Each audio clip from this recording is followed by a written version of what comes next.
സലാമത്ത് നൽകട്ടെ. ഖബറിലേക്ക് എത്തിയിട്ട് രക്ഷപ്പെടാൻ പഴുതുള്ള ആളാണോ?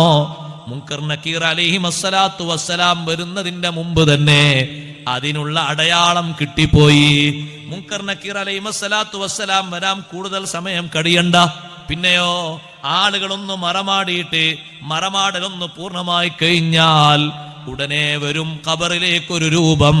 നല്ല മനുഷ്യനാണോ കിടക്കുന്നത്? കാണാ നല്ല അഴകുള്ള രൂപം. ആണിനാണെങ്കിൽ ആണിന്റെ രൂപത്തിൽ ഒരാള്, പെണ്ണിനാണെങ്കിൽ പെണ്ണിന്റെ രൂപത്തിൽ ഒരാള്. കാണാ നല്ല സുമുഖനും സുമുഖിയുമായിട്ടുള്ള ആള് വരും. വരുമ്പോ ഈ ഖബറാള് ചോദിക്കും, മൻ അന്തല്ലദീ മന്നല്ലാഹു അലയ്യ ബിക് ഫവജ്ഹുകൽ വജീഹു യജീഹു ബിൽ ഖൈർ. ആരാണ് നീ? നിന്റെ ഈ പ്രസന്നമായ മുഖം കണ്ടിട്ട് വല്ലാത്ത സന്തോഷം തോന്നുന്നുണ്ടല്ലോ, ആരാണ് നീ? അപ്പോൾ പറയും, കുറെ അമലുകൾ സമ്പാദിച്ചു വെച്ച ആളോടാണെങ്കിൽ കിട്ടുന്ന മറുപടി, അന അമലുക സ്വാലിഹ്, ഞാൻ നിന്റെ സുഹൃതങ്ങളാണ്. സുഹൃതങ്ങൾ ചെയ്ത ആൾക്കാർക്ക് അത് കാണാണ്ടാകും. ഇപ്പോഴും നമ്മുടെ നാട്ടിൽ ജീവിച്ചിരിക്കുന്ന വലിയ വലിയ ഉസ്താദുമാരും ഉലമാവും സാദാത്തുക്കളെ കൂട്ടത്തിൽ ഒരു മാസമാകുമ്പോൾ 5ഉം 6ഉം ഖത്മൊക്കെ തീർക്കുന്ന ആൾക്കാരുണ്ട്.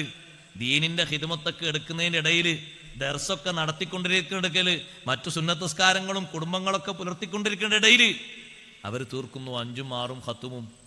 ഒരു വർഷത്തിൽ നമ്മളെ കൂട്ടത്തിൽ ഒരു ഖത്മ് പോലും ഓതിയാകാത്ത ആളുകൾ വല്ലാതെ നെഞ്ചത്തൊന്ന് കൈവച്ച് ചിന്തിക്കണം. മുമ്പൊക്കെ റമദാൻ മാസം വന്നാൽ 2-3 ഖത്മൊക്കെ തീർത്തിരുന്നത് ഇപ്പോൾ ഒരു ഖത്മും കൂടി ആകുന്നില്ല. വളരെ പിറകോട്ടാണ്. ഭക്ഷണം അല്ലാഹുത്തആല മുടക്കിയിട്ടില്ല, സുഖങ്ങളൊന്നും അല്ലാഹുത്തആല കുറച്ചിട്ടില്ല, അതൊക്കെ ആസ്വദിക്കുന്നുണ്ട് പരമാവധി. പക്ഷെ ശുക്ർ കുറവാണ്, നന്ദി കുറവാണ്. നമ്മൾ കണക്കോട്ടുന്നത് എന്താണെന്നറിയോ? ഒരു ആയത്തന്നെ ഓതിയാൽ, ഒരു പേജന്നെ ഓതിയാൽ എത്രമാത്രം ഉണ്ടാകും? അതിമലൊക്കെ മതിയാ പോരെ, നിർത്തിയാ പോരെ? പോരാ. അമലുകൾ കുറവായി പോകരുത്, വേക്കോട്ടായി പോകരുത്. അമലുകൾ നിറഞ്ഞു നിൽക്കുന്ന ആളുകളെ കാണുമ്പോൾ നമ്മൾ കൈകടിച്ചു പോകരുത്. അവരുടെ ആയുഷ്കാലവും സൗകര്യങ്ങൾ കുറഞ്ഞ ലോകവും സൗകര്യങ്ങൾ വേണ്ടതുപോലെ അല്ലാഹുത്തആല തന്ന ലോകവും രണ്ടും മുന്നിൽ വെച്ചിട്ടാണ് വിലയിരുത്തൽ വരിക. അപ്പ നാണം കിട്ടു പോകാൻ പാടില്ല. അപ്പ സന്തോഷവാന്മാരാകണമെങ്കിൽ മുന്നിലെ അമലുണ്ടാകണം. അതിനാ ഞാൻ വളരെ തീർത്തും കർശനമായി നമ്മൾ ഓരോരുത്തരും നമ്മുടെ ജീവിതത്തെ പാകപ്പെടുത്തണം. പുറകോട്ട് പോകരുത്, കുറവായി പോകരുത്, കുറവുള്ളവരാകരുത്. ഖബറിലെത്തിയിട്ട് നല്ല അമലുകളൊക്കെ പട്ടികയിലുള്ള ആളാണെങ്കിൽ അയാളോട് പറയും, പേടിക്കണ്ട, അന അമലുക സ്വാലിഹ്, ഞാൻ നിന്റെ സുഹൃതങ്ങളാണ്. സുഹൃതങ്ങളെ അല്ലാഹുത്തആല നല്ല രൂപമാക്കി വെച്ച് തന്നിരിക്കുകയാണ്. ഇവിടെ നീ ഒറ്റക്കല്ലേ, ടൈം പാസിന് വേണ്ടി, നിന്നോട് സംസാരിച്ചിരിക്കുന്നതിന് വേണ്ടി അള്ളാഹു എന്നെ അയച്ചതാണ്. പേടിക്കേണ്ടതില്ല. സായിലാനി ഇപ്പ വരും, ചോദ്യകർത്താക്കൾ ഇപ്പ വരും. അവർ ചോദിക്കും നിന്നോട്, വേണ്ട ഉത്തരങ്ങളൊക്കെ നീ പറയണം, ഞാൻ പിന്നീട് വരാം എന്ന് സന്തോഷവാർത്ത പറഞ്ഞ് പിരിഞ്ഞു പോകുന്നൊരു സമയമാണെങ്കിൽ മരിച്ചാൾക്ക് സന്തോഷമാണ്, ഭാഗ്യമാണ്, അൽഹംദുലില്ലാഹ്.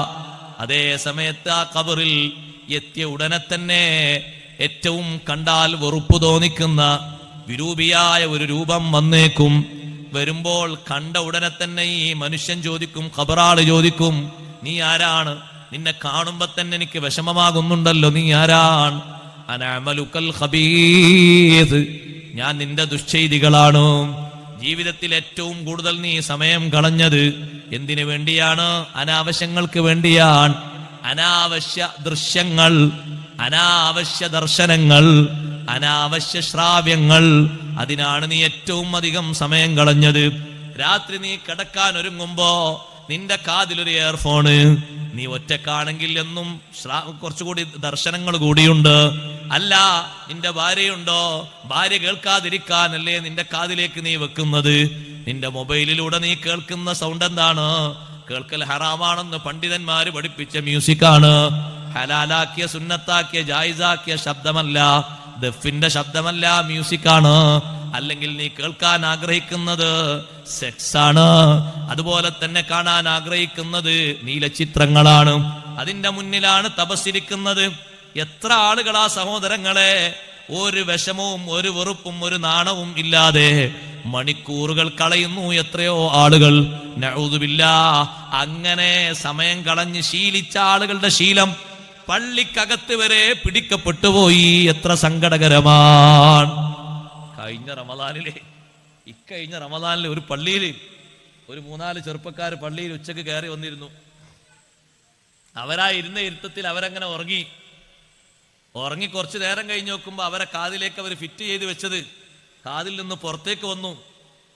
അവരെ കയ്യിൽ പിടിച്ചിരിക്കുന്ന മൊബൈലും ഒരു ഭാഗത്തങ്ങനെ ആ മൊബൈലും ഒരു റുക്കുവിലായി വീണുപോയി. അതിലൂടെ നടന്നു പോകുന്ന ഒരു ഉസ്താദ് ഈ രംഗം കണ്ടിട്ട് അദ്ദേഹത്തിന് വല്ലാത്ത വെറുപ്പും വിഷമവും തോന്നി. അദ്ദേഹം വിളിച്ചു നിർത്തിയിട്ട് 3 ചെറുപ്പക്കാരോട് ചോദിച്ചു, നിങ്ങളൊക്കെ ഏത് ലോകത്താ ജീവിക്കുന്നത്? നോമ്പും നോറ്റ് അല്ലാഹു തആലാന്റെ പള്ളിയിൽ എന്താ കണ്ടുകൊണ്ടിരിക്കുന്നത് പറയും നിങ്ങൾ? നീലചിത്രം. നമ്മുടെ സമൂഹത്തിന്റെ അധപ്പതനമാണ് ഞാൻ ഈ പറയുന്നത്.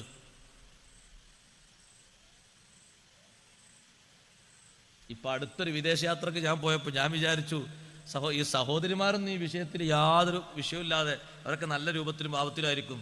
അപ്പൊ ബുർഖന്റെ ബുർഖയും ഇനിയൊന്നും കാണാനില്ല ആ രൂപത്തിൽ കയ്യും കാലും മുഴുവനും മറിച്ച് കെട്ടി റെഡിയാക്കി ഭദ്രാക്കി ഒന്ന് നേരെ മുന്നിലെ സീറ്റിൽ ഞാൻ അത് കാണേണ്ടി വന്ന എങ്ങനെയാന്ന് വെച്ചാൽ സീറ്റ് ചാരിപ്പോയി. കുറച്ച് കഴിഞ്ഞപ്പോൾ ഞാൻ സീറ്റ് ചാരാതെ ബാക്കിൽ ഇരിക്കുന്നുണ്ട്. എണീറ്റ് പോകാൻ നമുക്ക് പറയാൻ പറ്റില്ല, വിമാനത്തിന് എവിടെ എണീറ്റ് പോകാനാ. നേരെ മുന്നിൽ 30 ഇരിക്കുന്നുണ്ട്, ചെറുപ്രായക്കാരെ പെണ്ണ്. ആ പെണ്ണ് കാതിലേക്കാണ് ഫിറ്റ് ചെയ്ത് വെച്ചത്, അതുകൊണ്ട് നമ്മൾ കേൾക്കേണ്ടി വന്നില്ല.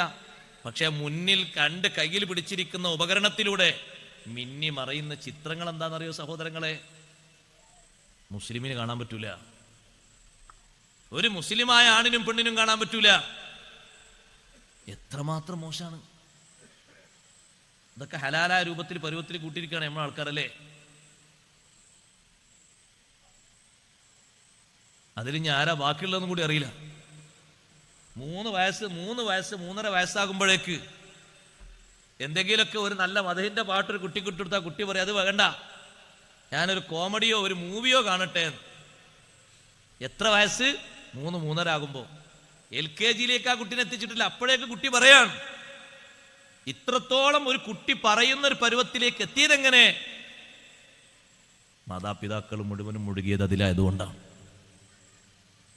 ആ കുട്ടിയെ മുന്നിലിരുത്തിയിട്ട് വേദിയിലിരുത്തിയിട്ട് മട്ടത്തിലിരുത്തിയിട്ട് കാണുന്ന കാഴ്ചകൾ ഇതായപ്പോ, ഈ കുട്ടി കാണുന്നതും കേൾക്കുന്നതും ഈ കോമഡി ആയപ്പോ കുട്ടി പിന്നെ അത് ഏറ്റു പറയാൻ തുടങ്ങി, അത് പാടാൻ തുടങ്ങി, ആ ദൃശ്യങ്ങൾ എന്നെ കാണാൻ വേണ്ടി വാശി പിടിക്കാനും തുടങ്ങി. നഊദു ബില്ലാഹി മിൻ ദാലിക്.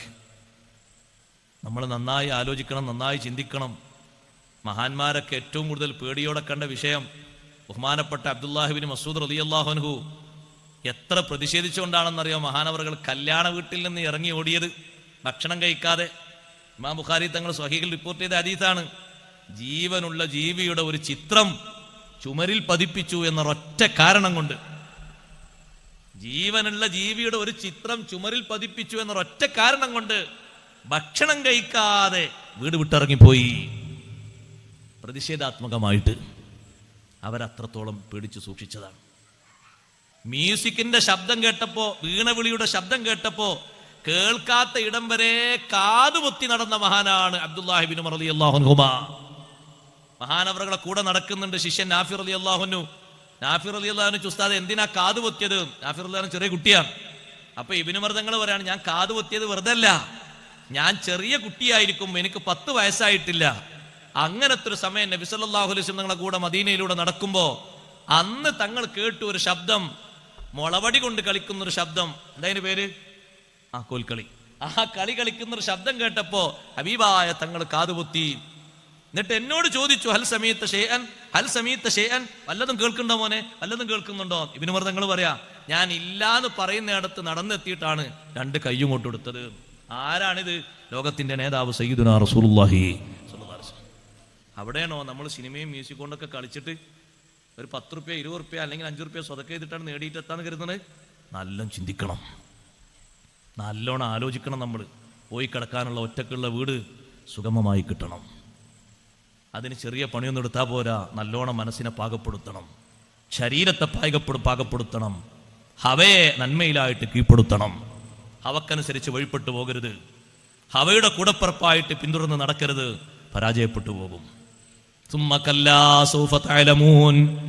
വിരൂപിയായ മനുഷ്യൻ പറയുന്നത്, ഒരുപാട് തിന്മ ചെയ്തിട്ടല്ലേ ജീവിതത്തിൽ ജീവിച്ചത്, നിന്റെ തിന്മയാണ് നിന്നെ ജീവിതത്തിൽ ഏറ്റവും സന്തോഷിപ്പിച്ചത്, ടൈം പാസ് നൽകിയത്, നേരം പോക്ക് നൽകിയത്.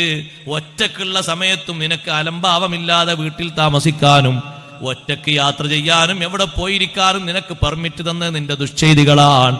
നിന്നെ ശല്യപ്പെടുത്താൻ വേണ്ടി അള്ളാഹു എന്നെ അയച്ചതാണ്.